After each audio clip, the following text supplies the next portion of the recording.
জাহান্নাম এমন একটা ভয়ঙ্কর জায়গা, আল্লাহ পাক হাশরের ময়দানে এমন একটা অবস্থা তৈরি করবে, জাহান্নামদারে ৭০,০০০ ফেরেশতারা ৭০,০০০ শিকল দিয়া বাইন্দা রাখবে। কিন্তু জাহান্নামের এত বড় পাওয়ার, এত শক্তি, জাহান্নাম এমন ভাবে টান মারবে ৭০,০০০ শিকলগুলো টাস টাস টাস টাস করে ছিঁড়িয়া যাবে। একই মাঠের মধ্যে নামাজি থাকবে, একই মাঠে বেনামাজি থাকবে, একই মাঠে ইমানদার থাকবে, একই মাঠে সুদখোর ঘুষখোর বেঈমান নাফরমান থাকবে, হিন্দু মালাউন খ্রিস্টান ইহুদি সব জাতি থাকবে, সমস্ত আদম সন্তান একই মাঠে থাকবে রে বাবা। ওই মাঠে আল্লাহ রাব্বুল আলামিন যখন সিংহাসনে বসবে, আল্লাহ রাব্বুল আলামিন একটা ঘোষণা দিয়া দিবে, ওয়ামতাজুল ইয়াউমা আইয়ুহাল মুজরিমুন। কোথায় দুনিয়ার নাফরমান, কোথায় দুনিয়ার বেনামাজি সুদখোর ঘুষখোর, আজকে আমার হাসরের ময়দানে আমার ইমানদার বান্দা বান্দি থেকে তোরা আলাদা হয়ে যা। যখন এমন ঘোষণা আসবে, জাহান্নাম দৌড়িয়ে চলে আসবে, জাহান্নামের ফেরেশতারা শিকল দিয়ে দিয়ে দিয়ে এক একটা নাফরমানের মাথা এবং পায়ের মধ্যে বাইন্দা ফেলবে, গাড়ির চাকার মতো এরকম ভাবে বাইন্দা হাঁকাইতে হাঁকাইতে ঠেলতে ঠেলতে জাহান্নামের দিকে নিয়ে যাবে। আল্লাহ রাব্বুল আলামিন বলবে, ও ফেরেশতারা রে, দুনিয়াতে এদেরকে আমি এমন দয়া করে মায়া করে বানাইছি, এত নিয়ামত আমি এদেরকে দিছি, এদের দিকে আমি ২৪ ঘন্টা তাকাইয়া রইছি, ওই ঘুমাইছে আমি ঘুমাই নাই, ওই ঘুরছে আমি ওর দিকে তাকাইয়া রইছি। ফেরেশতারা রে, আজকে দুনিয়াতে যেহেতু আমারে ভুলিয়া গেছে, আমি ওদেরকে ভুলিয়া গেলাম, ধর এদেরকে ধর, খুযুহু ফাগুল্লু সুম্মাল জাহিমা সাল্লু, এমন ভাবে তাদেরকে ধরবে, জাহান্নামের মধ্যে নিক্ষেপ করবে। জাহান্নামে নিক্ষেপ করার পরে আল্লাহ রাব্বুল আলামিন বলবে, জাহান্নামের মুখটাকে সীসা দিয়া ঢালাই করে আটকিয়ে দে, কারণ এদের চিল্লা চিল্লির আওয়াজ যাতে আমার কানে না আসে, এদের আওয়াজ যাতে আমার কানে না আসে, আর না আমার দয়া মায়ার ধুল উঠে যাবে, এদের আওয়াজ যাতে আমার কানে না আসে, এইটা বলিয়া যখন আটকিয়ে দেওয়া হবে, ১০০০ বছর জাহান্নামীরা জাহান্নামে জ্বলবে। গুলিস্তান গিয়ে চলতে হলে একটু সাবধানে চলতে হয়, কি কথা ঠিক কিনা? ওখানে সব জায়গায় মাতবরি চলে, ওই জায়গায় চলে না, কি কথা ঠিক না? একজন শুনেছে যে গুলিস্তান গেলে পকেটে টাকা থাকে না, মানিব্যাগ থাকে না, মোবাইল থাকে না, বহু চালাক মানুষ। সে বলছে যে আমার পকেট থেকে কেউ নিতে পারে নাই, হাত দিতে পারে নাই। মানুষ যেহেতু এত বলছে, গুলিস্তান গিয়ে আমি এটা টেস্ট করে প্রমাণ করে ছাড়বো যে আমি একমাত্র ব্যক্তি কেউ আমার পকেটে হাত দিয়ে চুরি করতে পারে। ৩০ টাকা লয়া পকেটে হাঁটতেছে, ২ ঘন্টা অলরেডি হাঁটছে। হাঁটার পরে একটু পরে বলছে, মানুষ সব দেশে গিয়ে চায়ের দোকানে বসে বসে গল্প করে চাপা মারে, এখানে নাকি চোর আর পকেট মায়ের ভরপুর। কই, পকেটে ৩০,০০০ টাকা নিয়ে ঘুরতেছি, কারো তো সাহস হলো না আমার পকেটে হাত দিয়ে টাকাটা নেওয়ার। যা বলছে সব মিথ্যুক, মিথ্যা কথা বলা ছাড়া আর কিছুই বলে না। পাশে যে আসছিল, তার নাম কি? আব্দুল জব্বর। বাড়ি কই? ময়মনসিংহ। আসছো কখন? বলে ট্রেনে সকালে আসছে। বা তুইও মৃত্যু, তোর বাপে মৃত্যু, তোর ১৪ গোষ্ঠী সব মৃত্যু। কিভাবে? তুই যে বললি তোর পকেটে ৩০,০০০ টাকা, বেড়া মাত্র ৩০ টাকা, শুধু আমি চেক করিনি, আমার আগে আর ১০ জনে চেক করে থুয়ে গেছে। কারণ পাপ করবো, বড়রা করবো, ৩০ টাকা নিয়ে পাপ করে লাভ নাই। ময়মনসিংহতে আসছস, খাবি কি? বেটা এক কাপ চা খাওয়ারও তো টাকা লাগবে, যাওয়া তো লাগবে, এই জন্য চেক করে থুয়া দিছি। তো এই অবস্থা, মাঝে মাঝে আমার এক ওস্তাদজি, আপনি বি আমাদের বিরুদ্ধে ওয়াজ করেন, জুতা বি সামনে রাখার জন্য বলেন, পাশে রাখতে বলেন। আমি ব্যবসা বাণিজ্য বুঝি ভালো না, পেটে বি ভাত নাই, সংসারে অশান্তি, কাম নাই, কাজই নাই, দেশের পরিস্থিতি ভালো নাই, কি খায় বাঁচব? আমি মসজিদ থেকে জুতা চুরি করে খাবো? এ হলো মাঝে মাঝে এরা আমার সাথে আমার পিছনে নামাজ পড়ে গল্প করে আমি দেখি। এই জন্য ভাইয়েরা আমার, আমি আপনাদেরকে সতর্ক করব, যেখানে আছেন না ব্যবসা করতেছেন, না বাণিজ্য করতেছেন, না বাসায় আছেন, টেস্ট করব। রাজি আছেন ইনশাআল্লাহ? সঠিক বেঠিক কিন্তু সাবধানে বলতে হবে আমার সাথে। এই জন্য বলেন, যেটা বলতেছিলাম প্রতিশ্রুতি দিতে হবে। এই জায়গায় কি আমরা চিরকাল থাকবো? চাইলে কি থাকতে পারবে? আমি বুঝি চলে যাব, কিন্তু আমার এমপি মন্ত্রী বুঝি থাকবে।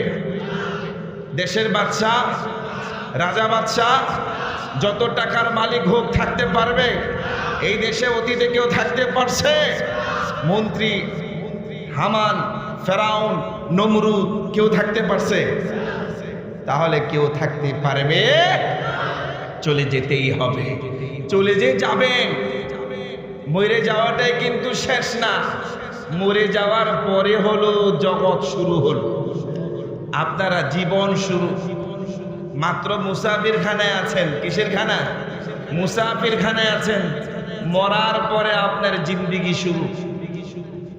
বলেন, মরার পরে, জোরে বলেন, মরার পরে জিন্দেগি শুরু।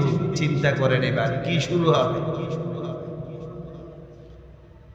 আজকে ঘরের মধ্যে বাসতে হইলে কত সুন্দর করে ঘরটা সাজায়, কত আলোক রোশনি দেয়, বাতাস খাওয়ার জন্য ফ্যান লাগায়।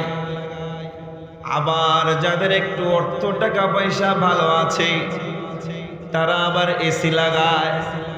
লক্ষ লক্ষ টাকা, কোটি কোটি টাকা ব্যয় করে বড় প্রাসাদ তৈরি করে।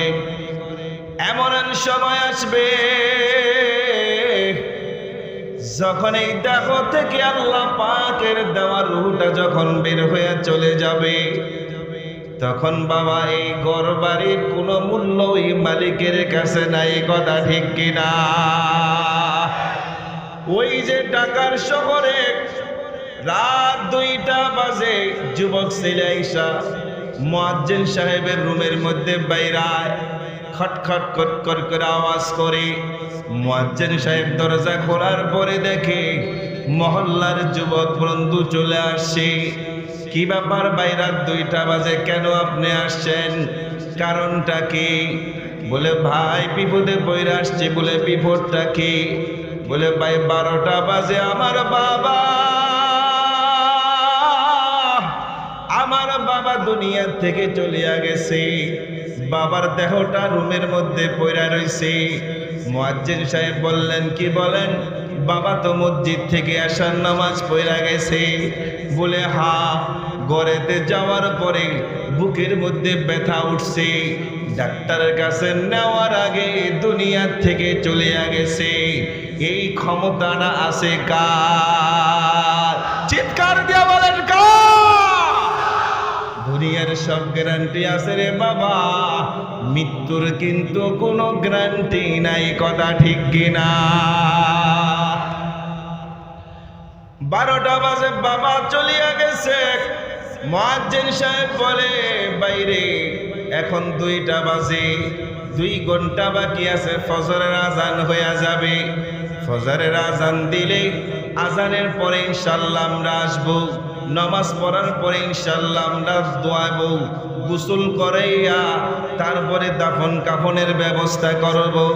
ওই যুবক বলে, ভাই সমস্যা তো এই জায়গায় না। বলি সমস্যাটা কোন জায়গায়?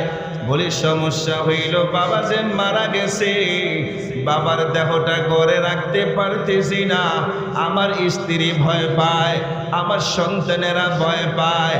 এই জন্য বাবার দেহটা মসজিদে আইনা রাখার জন্য ঘরের সবাই ফয়সালা করছে, সিদ্ধান্ত নিছি।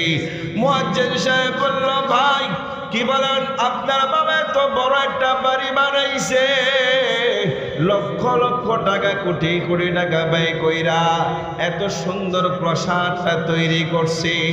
বাবা 12টা বাজে গেছে, 2 ঘন্টা বাবারে পাহারা দিতে পারেন না, ভয় পাইতেছেন। বলে আমি তো ভয় পাইব, আপনি পাইলে তো আমিও পাওয়ার কথা।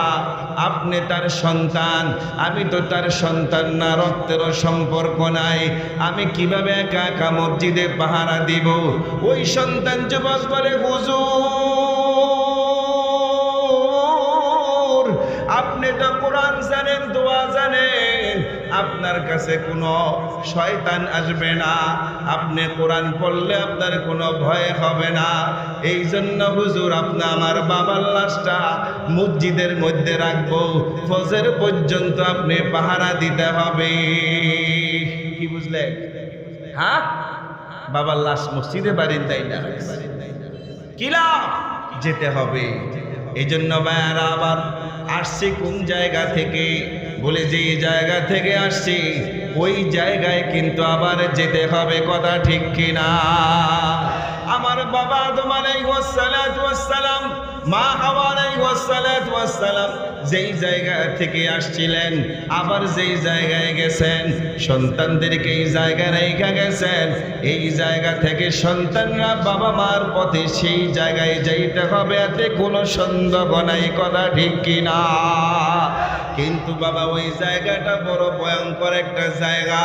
রাস্তা 2টা, একটা হলো জান্নাতের রাস্তা, আরেকটা হলো জাহান্নামের রাস্তা। বাবা আদম আলাইহিস সালাতু ওয়াস সালাম জান্নাত থেকে দুনিয়া আসার পরে সন্তানদেরকে জান্নাতের রাস্তাও দেখিয়ে গেছেন, জাহান্নামের রাস্তাটাও দেখাইছেন। বলে কিভাবে কি করলে জান্নাতে যাইতে পারবো, কি করলে জাহান্নামে যাইব, এই 2টা রাস্তা কিন্তু দেখাইছে। আল্লাহ পাক পবিত্র কোরআনে কারীমের মধ্যে বলছেন, কুল নাহবিতু মিনহা জামিআ ফাইন্না ইয়াতিয়ান্নাকুম মিন্নি হুদা ফামান তাবিআ হুদায়া ফালা খাউফুন আলাইহিম ওয়ালা হুম ইয়াহজানুন। আল্লাহ পাক জান্নাত থেকে পাঠাইয়া হেদায়েতের একটা রশি জান্নাত থেকে ছাইরা দিছে। আল্লাহ বলছে, বান্দারে বান্দিরে যারা এই হেদায়েতের রশিটা ধরবা, আমি আল্লাহ একটা টান দিয়া ওই জান্নাতে তোমাদেরকে নিয়ে যাব। আল্লাহু আকবার বলে, রশি ধরতে হবে, ওই জায়গা ওই রাস্তা দিয়ে চলতে হবে, কথা ঠিক কিনা? মা সালাকাকুম ফি সাকার, বেরা আমার যদি আল্লাহ রাব্বুল আলামিনের ওই হেদায়েতের রশিটা না ধরেন, বলে হেদায়েতের রশির পথ প্রদর্শক আল্লাহ পাক নবীদেরকে বানায়া বানায়া যুগে যুগে নবী পাঠাইছেন, ১৬ লক্ষ নবী আল্লাহ পাক পাঠাইছেন। নবীরা ওই হেদায়েতের রাস্তাটাই ধরার জন্য বারবার ওয়াজ করছেন। আল্লাহ পাক সংবিধান হিসাবে ১০৪খানা আসমানি কিতাব আল্লাহ পাক দিয়েছেন। সর্বশেষ যেই কিতাব, ওই কিতাবটা হলো পবিত্র আল কোরআন, কথা ঠিক কিনা? ভাইরা আমার, যারা কোরআনের পথে চলবে, যারা নামাজ কায়েম করবে, যারা রমজানের রোজা রাখবে, হজ ফরজ হয়েছে যারা হজ করবে, যাকাত ফরজ হয়েছে যারা যাকাত দিবে, যারা শরীয়ত সম্মত চলবে, রসুলের আদর্শ অনুযায়ী যারা চলবে, আল্লাহ পাক তাদেরকে জান্নাতের রাস্তা দেখাইয়া দিবে, কথা ঠিক কিনা? আর যদি নামাজ না পড়ে, আল্লাহ পাকের বিধান না মানি, রসুলের আদর্শ অনুযায়ী যদি জীবনটা না চাইলে, রে বাবা, হজ ফরজ হয়েছে যদি হজ না করি, যাকাত ফরজ হয়েছে যদি যাকাতটা না দেই, পর্দা ফরজ হয়েছে যদি পর্দা মোতাবেক না চলি, কোরআন হাদিসের বিরুদ্ধে যদি বক্তব্য দেই, কোরআন হাদিসের বিরুদ্ধে যদি আইন পাশ করি, তাহলে কি জান্নাতে যাওয়া যাবে নাকি? আরো জোরে বলেন, সোজা জাহান্নামে যাওয়া ছাড়া বিকল্প কোনো রাস্তা নাই, কথা ঠিক কিনা?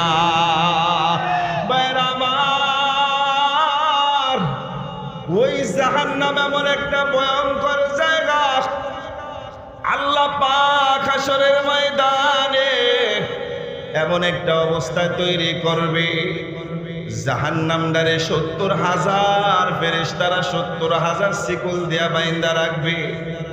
কিন্তু জাহান্নামের এত বড় পাওয়ার, এত শক্তি, জাহান্নাম এমন ভাবে টান মারবে 70,000 শিকল গুলো টাস টাস টাস টাস করে ছিঁড়িয়া যাবে। একই মাঠের মধ্যে নামাজি থাকবে, একই মাঠে বেনামাজি থাকবে, একই মাঠে ইমানদার থাকবে, একই মাঠে সুদখোর ঘুষখোর বেঈমান নাফরমান থাকবে, হিন্দু মালাউন খ্রিস্টান ইহুদি সব জাতি থাকবে। সমস্ত আদম সন্তান একই মাঠে থাকবে রে বাবা। ওই মাঠে আল্লাহ রাব্বুল আলামিন যখন সিংহাসনে বসবে, আল্লাহ রাব্বুল আলামিন একটা ঘোষণা দিয়া দিবে, ওয়ামতাজুল ইয়াউমা আইয়ুহাল মুজরিমুন। কোথায় দুনিয়ার নাফরমান, কোথায় দুনিয়ার বেনামাজি সুদখোর ঘুষখোর? আজকে আবার হাসরের ময়দানে আমার ইমানদার বান্দা বান্দি থেকে তোরা আলাদা হয়ে যা। যখন ইমান ঘোষণা আসবে, জাহান্নাম দৌড়িয়ে চলে আসবে, জাহান্নামের ফেরেশতারা শিকল দিয়ে দিয়ে দিয়ে এক একটা নাফরমানের মাথা এবং পায়ের মধ্যে বাইন্দা ফেলবে, গাড়ির চাকার মতো এরকম ভাবে বাইন্দা হাকাইতে হাকাইতে ঠেলতে ঠেলতে জাহান্নামের দিকে নিয়ে যাবে। আল্লাহ রাব্বুল আলামিন বলবে, ও ফেরেশতারা রে, দুনিয়াতে এদেরকে আমি এমন দয়া করে মায়া করে বানাইছি, এত নিয়ামত আমি এদেরকে দিছি, এদের দিকে আমি 24 ঘন্টা তাকাইয়া রইছি। ওই ঘুমাইছে, আমি ঘুমাই নাই, ওই ঘুরছে, আমি ওর দিকে তাকাইয়া রইছি। ফেরেশতারা রে, আজকে দুনিয়াতে যেহেতু আমারে ভুলিয়া গেছে, আমি ওদেরকে ভুলিয়া গেলাম।